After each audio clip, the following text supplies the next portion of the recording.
Hi, we are in module 6. This brings us to the last module for week 1. In this module, I am going to give you a very quick introduction to Verilog. So, when we design circuits, we actually do it at different levels. So, I already mentioned this in the first module when we talked about different levels of abstraction. So, you can look at chip from the silicon level or from the transistor level. So, we know that these are things that you, so this is usually taught in an advanced course. When you are in your third year, you may get an elective. A transistor level design, you might have done some of it, probably you will do some more of this. If you are in the second year, you will probably learn some of this in the third year. We are looking at these levels right now. So, these three are the levels at which we will be dealing with in this course. So, there are different levels of abstraction in which you can look at basic problems. You can go and look at it from the silicon level. This is for chip designers who are at the closest level to silicon or the actual chip. So, this is usually done by circuit designers, this is done by logic designers or system architects.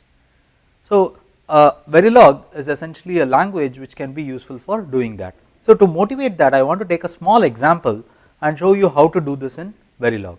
So, for this we are going to use a digital circuit which is called a multiplexer. So, a multiplexer is the term that is used when for designing something in which you have multiple inputs and you have only one output.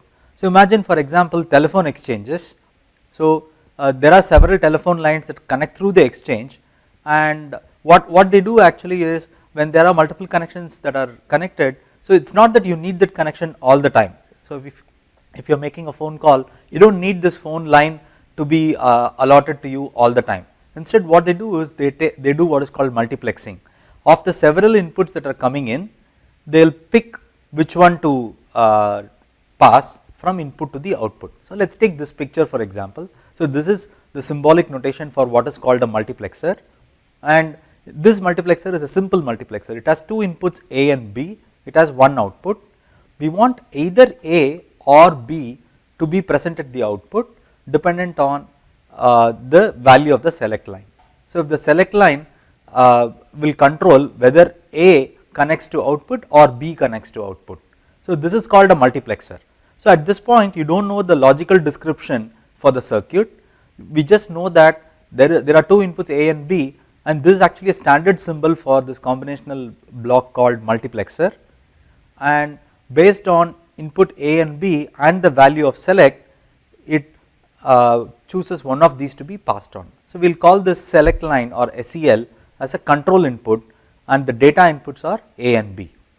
So, this is a symbolic representation of a circuit. So, as an abstraction level, this is a symbolic representation. So, it is useful to see these pictures, because as humans we understand pictures slightly easily, but this is not something that a computer can work on.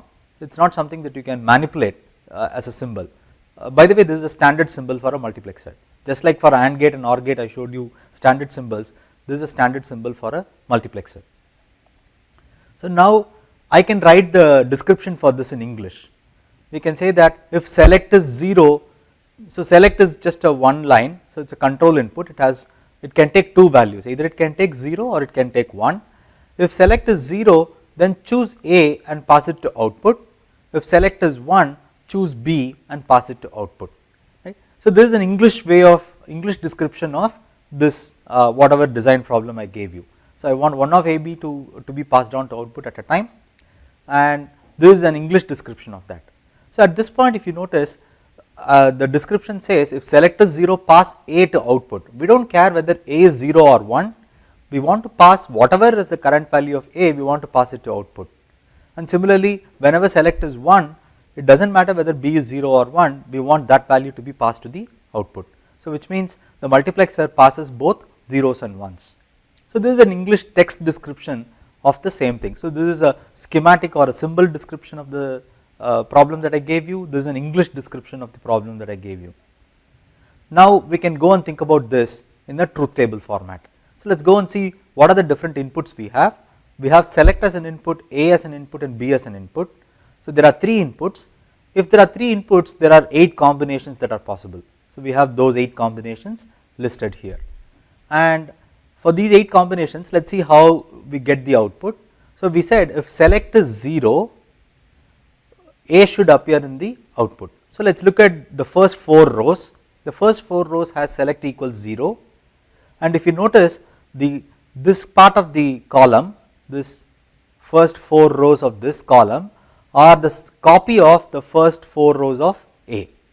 So, what that means is when select is 0, we have copied A to output, which is what we wanted. Similarly, if select is 1, we want a copy of B in the output. So, you can notice that in the lower half of the truth table select is 1, and if you notice this part of this column is copied onto output. So, we have 2 parts, the upper part is for select equals 0 and the lower part is for select equals 1. So, this is a truth table way of describing this. We can write the same problem down as a truth table. So, you can write it as symbol, you can write it in English, or even if you write the truth table, they are all the same. Finally, you can also go and write it as a Boolean equation. So, we said when select is 0 we want A and when select is 1 we want B. You can write it in English like in Boolean expression like this. So, SEL complement means if SEL is 0, SEL complement is 1. So, when select is 0 you AND A, when select is 1 AND B. So, let us start with select SEL being 1. If SEL is 1, this term becomes 0 and B is passed to the output. If SEL is 0, then this term is 0 and this part becomes 1. So, we have 1 AND A which is out. So, this is a Boolean expression that you can directly write. If select is 0, you can write it as select bar. So, if I ask you this question, if x is 0, then you can check x bar. If x bar is 1, then x is 0. So, it is the same thing here. If select is 0, pass on A. If select is 1, pass on B. So, this is a Boolean equation for the same design problem that I gave you. So, this is a gate level description. So, if you take the expression here and if you convert that to a circuit, which is this is what you would have. So, select, you send it through an inverter, you get select bar, you AND that with A, you get temp 0, let us say. I have just given a name here called temp 0. Then you have select ANDed with B, that gives you temp 1. So, temp 0 or temp 1 gives us the output. So, if you want to do this, so once you design it as a circuit like this on paper, you should be able to go and do this using a breadboard also. So, in your labs probably you would have seen this already, or so in this course, this online course does not have a lab associated with it directly. So, I cannot make you do physical electrical connections and so on in this course, but probably you have this access in your colleges itself. I suggest that you go to the labs and try this out. So, you pick the components for inverter, the AND gates and the OR gate, and you can physically lay it out in your breadboard or wherever. So, you will require wires to connect to these gates and you will need wires to connect from these gates to this one and so on, right. So, if you have to physically do it, you need these physical wires. So, you may take this as an external input, you want to connect it to the input of a gate, B again to input of the gate, the output of these gates need wires to be connected to this and so on. So, as a picture we can draw these pictures easily, but to design it as an actual circuit that will work, you need the physical components and you need the wires. So, this line here is actually a wire. Everywhere you see lines, they are actually wires in the real world. So, this is another description for the same design. Finally, I want to show you how to do the same thing in Verilog. So, if you look at it as a circuit, it takes 3 inputs A, select and B, and it has one output out. So, this is actually working Verilog code. This is Verilog as a language. We have a working Verilog code. So, what you do in the language like Verilog is you specify what are all the inputs and what are all the outputs. So, in this case, if you think of this as a black box circuit that is given to you, it would take 3 inputs and it would give one output. So, you will see physically 4 pins that are hanging out of this black box. That is what you have here. You have 4 pins that are hanging out of the black box, and we designate which are all inputs and which are all outputs. So, as a human being, if you look at the picture, generally we associate left side to be the inputs and right side to be the output and so on. So if you want to write this for a computer to understand, we need to explicitly say which are inputs and which are outputs. That's what we have here. So input A, B and select, output out. We also need these two wires, temporary wires, temp1 and temp0, and we need another wire called select bar. So we need another wire called select bar here. Now let us see how to get each of these, this whole circuit represented. So we have B and select, you AND that together, B and select, you AND it together, you will get the description for temp1. So AND B and select, that gives you temp1. So the meaning of this line, we will get into the details later, but so this is the output and these two are the inputs for this line. So AND B and select to give temp1, complement select to give select bar, and A and select bar to give temp0, or temp0 and temp1 to give out. So that is the description of this whole thing. So what we have here is, we have, so there should be another wire here called select bar, wire select bar must be there. So once we have that, this code essentially says how to connect the wires together. So if you do not have the circuit, if I give you just the logical description, you should be able to come up with the circuit based on just the logical description. We will go into these details in a, we will go into much more details later about this, but I want you to just see how Verilog code looks like. So this is just a sample for how Verilog looks like. So what is Verilog? Verilog is a hardware description language, also called HDLs. So HDL is a high level programming language and it is useful for modeling hardware. So if you have been if you are in second year, you probably have learned one or two languages by now, programming languages. You probably know C or C++ or Java or something like that. So these languages are not conducive for designing hardware. So we need hardware description languages that understand what hardware designers want, not what software designers can do. So it is a high level language used to model hardware, and HDL languages have special hardware related constructs. So they model digital systems really well, and they do a fair amount of analog systems also nowadays, but in the future you will probably have both analog and digital systems. We should be able to describe it in a text based programming language and be able to realize circuits out of that. You can actually take the models that you build in Verilog and do what is called simulation. You can give them test inputs and see what is expected out of the circuit without actually getting the real components and connecting them and so on. You can write Verilog code, you can give it all the test inputs and so on, do the design, verify the design first, and then go and do the hardware for it. So you can do simulation, you can do what is called synthesis and test also. So given a Verilog description, there are tools which can take that and actually give you a gate level description of how it is supposed to be. And this language has been extended into system level also, it is called system Verilog. So we will not teach system Verilog in this course.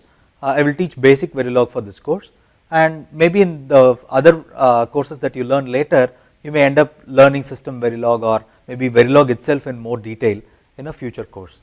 So just remember that Verilog is a hardware description language, and there are lots of things that are in hardware description languages which are different. First thing is, in a hardware description language you have to model what is called concurrency. So if you have various gates, in some sense all these gates are actually firing simultaneously. So if you write a C program, line 1 is executed before line 2 of the program, line 2 is executed before the line 3 of the program and so on. There is an inherent sequential nature to the way in which we write C and C++ programs.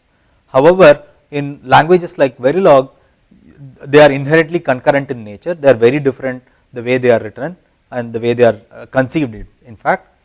They also have constructs for modeling delays that are there in the real world. So any physical component has what is called an inertial delay. So if you cannot switch a wire from some 0 to 1 instantaneously. So it takes its own time to switch. Let us say imagine a capacitor which is charging, the charge does not happen immediately. So charging takes some time. So we can model such delays using Verilog. The syntax that you will see is fairly simple and you may even see similarity to other languages that you may already know. However, we will try and keep this course self-contained, so I am not going to ask you to go and run somewhere else and learn some other language and come back. We will try and learn Verilog within the framework of this course itself.